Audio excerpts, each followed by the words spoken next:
En la ciudad de Chipre, en el año 300 a.C., vivía un comerciante muy rico llamado Zenón. Durante un viaje desde Fenicia hasta Pireo, su barco se hundió, llevándose consigo toda su carga. Debido a un solo evento, algo completamente fuera del control de Zenón o de cualquier persona, aquel hombre riquísimo se volvió pobre en un instante. Imagina que fueras Zenón. ¿Cómo reaccionarías al ver toda la obra de tu vida destruida por la fuerza de la naturaleza? ¿Cuál sería la reacción correcta? Ira, tristeza, la sensación de que la vida te traicionó. Para la mayoría de nosotros, estas serían reacciones normales, pero no para Zenón, el padre del estoicismo. Un pequeño cambio de mentalidad puede durar una eternidad, y un pequeño replanteamiento de la forma en que vemos las cosas puede generar transformaciones mucho más grandes en el futuro. El corazón del estoicismo está precisamente en la aceptación y en la indiferencia frente a aquello que no podemos controlar. Después de estudiar las obras de Sócrates y de otros grandes filósofos, Zenón creó y enseñó el estoicismo. Según él, aunque no tenemos control sobre lo que nos sucede, sí tenemos control total sobre cómo eso nos afecta y debemos usar ese control a nuestro favor. En lugar de desesperarse por la carga perdida en el fondo del mar, Zenón eligió mantener la serenidad frente a su propia tragedia. Hoy en día existe un malentendido sobre lo que significa ser estoico. Mucha gente imagina que los estoicos son personas frías, incapaces de sentir ira o ansiedad, pero la idea original iba mucho más allá de eso. Más que simplemente describir a personas sin emociones, el estoicismo era una forma de comprender el mundo. Era un verdadero estilo de vida, y ese estilo de vida ha atravesado siglos y sigue aplicándose hoy, con el mismo impacto que hace miles de años. El estoicismo nos enseña a procesar las emociones negativas que surgen de experiencias difíciles, transformándolas en pensamientos que nos dan una perspectiva única del mundo. Y la perspectiva lo es todo. Cada persona carga con experiencias diferentes y por eso ve la vida de una manera distinta. Como los estoicos discutían filosofía en plazas públicas, sus enseñanzas se difundieron rápidamente. Ellos creían que los principios estoicos podían beneficiar a cualquier persona, así que no tenía sentido esconder ese conocimiento detrás de los muros de una escuela o de un palacio. Por eso, desde esclavos hasta emperadores pudieron aprender y convertirse en estoicos.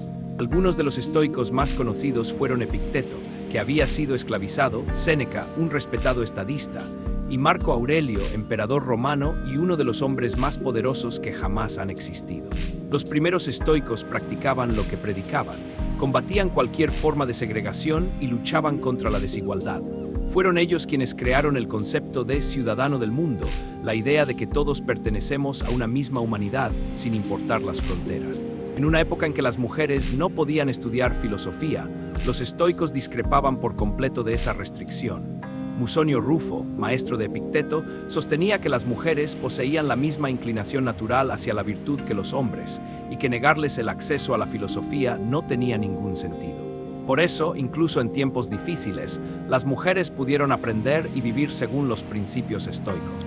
Pero porque tantas personas hoy en día adoptan el estoicismo como filosofía de vida, vivimos en un mundo lleno de giros inesperados y nuestras emociones terminan interponiéndose en el camino.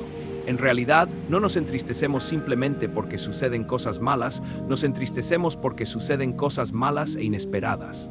La lluvia, por ejemplo, es algo bueno. Riega las plantas, provee agua y mantiene el equilibrio del ambiente. Pero cuando nos sorprende sin un paraguas, la experiencia nunca es agradable. Entonces, ¿por qué no lloramos cada vez que empieza a llover? Porque ya hemos aprendido a esperarla. Sabemos que no podemos controlar el clima. Por más desagradable que sea, la lluvia siempre pasa y la luz vuelve a aparecer. El estoicismo nos enseña que debemos esperar que todo lo que pueda salir mal, eventualmente saldrá mal. Debemos imaginar el peor escenario posible y aún así encontrar paz sabiendo que puede suceder. Uno de los ejercicios estoicos más conocidos se llama incomodidad voluntaria, una práctica que busca aumentar nuestro sentido de gratitud. Dormir en el suelo, tomar duchas frías cuando normalmente tomaríamos duchas calientes, comer solo lo esencial durante unos días. Este ejercicio nos enseña que, por más difícil que parezca la situación, aún somos capaces de sobrevivir e incluso prosperar, siempre que la mentalidad esté en el lugar correcto. Al acostumbrarnos a pequeñas incomodidades, preparamos nuestra mente para enfrentar dificultades mucho mayores en el futuro. Vivimos en un mundo donde la publicidad nos convence, todo el tiempo, de que no somos suficientes sin la próxima novedad, sin cierta apariencia o cierta cantidad de dinero. Por eso, este mensaje estoico es más importante ahora que nunca. Llegamos al mundo sin saber casi nada. Crecemos aprendiendo en casa, en la escuela y observando el mundo que nos rodea. Pero estas tres fuentes de conocimiento muchas veces nos enseñan cosas contradictorias. La pregunta es, ¿necesitamos internalizar todo esto? Si lo hacemos sin filtro, corremos el riesgo de crear expectativas poco realistas sobre la vida, terminando siempre frustrados e insatisfechos. En cambio, debemos enfocarnos en mejorar por nosotros mismos y solo por esa razón, sin depender de aprobaciones externas para validar nuestras acciones. La mayoría de las veces intentamos llenar ese vacío interior con cosas externas, un auto nuevo, una casa o incluso formar una familia, buscando solo el valor externo de esos logros. Pero el estoicismo nos enseña que al vivir así, ponemos nuestra felicidad en manos de fuerzas que siempre pueden fallar. Los autos se descomponen, los desastres naturales destruyen ciudades enteras, las relaciones terminan.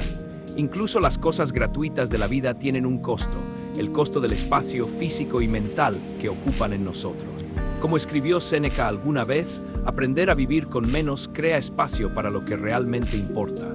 Debemos poner nuestra felicidad en nuestro valor intrínseco como seres humanos y no en nada que podamos adquirir físicamente. Debemos elegir mantener la mente tranquila, sin importar lo que la vida nos presente, porque, al final de cuentas, no tenemos control sobre la mayor parte de lo que nos sucede, pero sí tenemos control total sobre cómo reaccionamos ante eso. Esa es la dicotomía del control, el principio más importante de la filosofía estoica. Aprender a separar lo que está bajo nuestro control de lo que no lo está. Debemos medir nuestro valor personal no por las cosas que no controlamos, sino por las decisiones que tomamos. Perseguir objetivos es una virtud, pero desesperarse cuando las cosas no salen como se planearon es, desde la perspectiva estoica, un desperdicio de energía. Piensa en alguien que trabajó duro durante meses esperando un ascenso. Al presentar su informe de desempeño a su jefe, recibe solo un agradecimiento sin el ascenso esperado y vuelve a casa creyendo que no es lo suficientemente bueno en su trabajo. Esa persona no considera que su jefe tal vez estaba teniendo un mal día, que otra persona estaba más calificada en ese momento o que la empresa simplemente no tenía el presupuesto disponible. No conoce el motivo real, pero aún así se siente pésimo. Si esa persona pusiera su valor en la calidad de su propio trabajo y siguiera haciendo lo necesario para alcanzar su objetivo, sería mucho más feliz. Con la perspectiva correcta, el objetivo no habría desaparecido, solo se habría pospuesto. Este replanteamiento de mentalidad es esencial. Un verdadero estoico no mide su éxito por la ganancia financiera de sus emprendimientos, sino que encuentra consuelo en el hecho de que puede vivir una vida plena incluso sin todo lo que el dinero puede comprar. El estoicismo se sostiene en 4 virtudes principales: sabiduría, valentía, templanza y justicia. La sabiduría es la capacidad de separar lo interno de lo externo y de elegir conscientemente cómo reaccionar ante lo que nos sucede. La valentía se resume en persistir y resistir. La templanza es hacer más con menos, decir más con menos palabras, moderación en todo. Y la justicia se considera la más importante de todas las virtudes. Nos enseña que nadie debe hacerle daño a otra persona, porque todos nacimos los unos para los otros, para hacer el bien y no solo para nosotros mismos. Nelson Mandela fue uno de los líderes más importantes de la historia africana. Durante su lucha contra el apartheid, fue condenado a cadena perpetua, donde permaneció durante 27 años antes de ser liberado. Cuando salió de prisión, fue elegido presidente de Sudáfrica y muchos esperaban que buscara venganza contra quienes lo habían oprimido. Pero eso no fue lo que sucedió. Durante sus años en prisión, Mandela leyó las obras de Marco Aurelio y absorbió profundamente los valores del estoicismo, que practicó por el resto de su vida. En lugar de exigir castigo para los culpables, pidió a su pueblo que buscara el camino opuesto, descansar y reconstruir. Insistió en que el pasado ya estaba fuera de su control y que lo único posible era seguir adelante y construir una nación mejor. Este es el verdadero camino del estoico. En la medicina moderna, el estoicismo está en la base de tratamientos como la terapia racional emotiva conductual y la logoterapia. Estos enfoques ayudan a los pacientes a identificar patrones de pensamiento negativos que causan sufrimiento emocional, permitiéndoles sustituirlos por creencias más saludables y productivas. La logoterapia, por su parte del principio estoico de que los seres humanos están impulsados por un propósito, y que incluso en las situaciones más oscuras es posible encontrar sentido e incluso felicidad al descubrir cuál es ese propósito. Es un proceso como todo en la vida. Necesitamos reconstruir la forma en que pensamos. Para resolver nuestros problemas con la felicidad, necesitamos practicar nuestro propio valor, redirigiendo nuestra atención hacia aquello que realmente podemos controlar. Así, dejamos de fijarnos en lo que está fuera de nuestro alcance y logramos vivir una vida mucho más plena y satisfactoria. El estoicismo nos ayuda a atravesar las tormentas del pasado y del presente rumbo a aguas más calmas y serenas. Y si nuestro barco se hunde y todo parece perdido, aún así podemos encontrar paz sabiendo que vivimos una buena vida, aunque no tan larga como hubiéramos querido. Porque al final, todo tiene un final, y es precisamente por eso que la forma en que vivimos cada día importa tanto. Si esta reflexión sobre el control, la aceptación y el propósito tuvo sentido para ti, pero sientes que aún necesitas una guía práctica para aplicar esto en tu vida espiritual, día tras día, preparé un devocional de 21 días que te ayudará a transformar estas ideas en hábito. Está disponible en el comentario fijado aquí abajo. 21 días para reconstruir la forma en que reaccionas ante lo que no puedes controlar y fortalecer aquello que realmente depende de ti, tu fe.